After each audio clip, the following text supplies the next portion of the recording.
ایرانی صدر Masoud Pezeshkian نے ایران سے مفاہمت کی یادداشت کو خطے اور مزاحمتی فورسز کے لیے اعزاز قرار دے دیا۔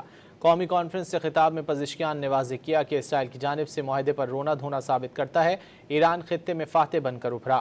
ایرانی صدر نے بتایا کہ امریکہ سے ڈیل کرنے سے پہلے شورا کے طویل اجلاس میں معاہدے کی منظوری دی گئی۔ مجلس شورا کے قلیل حصے نے اختلاف کیا لیکن اس کی اہمیت نہیں۔ 90% ارکان نے معاہدے کی حمایت کی۔ مفاہمتی یادداشت کی تمام شقوں پر عمل ہو جائے تو یہ اعزاز سے کم نہ ہوگا۔ ڈیل کے تحت ایرانی عوام کے لیے زیادہ سے زیادہ معاشی فوائد حاصل کرنے کی کوشش کی گئی۔ ایرانی صدر مسعود پزشکیان نے ایران سے مفاہمت کی یادداشت کو خطے اور مزاحمتی فورسز کے لیے اعزاز قرار دے دیا۔ قومی کانفرنس سے خطاب میں پزشکیان نے واضح کیا کہ اسرائیل کی جانب سے معاہدے پر رونا دھونا ثابت کرتا ہے ایران خطے میں فاتح بن کر ابھرا۔ ایرانی صدر نے بتایا کہ امریکہ سے ڈیل کرنے سے پہلے شورا کے طویل اجلاس میں معاہدے کی منظوری دی گئی۔ مجلس شورا کے قلیل حصے نے اختلاف کیا لیکن اس کی اہمیت نہیں۔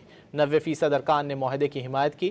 مفاہمتی یادداشت کی تمام شقوں پر عمل ہو جائے تو یہ اعزاز سے کم نہ ہوگا۔ ڈیل کے تحت ایرانی عوام کے لیے زیادہ سے زیادہ معاشی فوائد حاصل کرنے کی کوشش کی گئی۔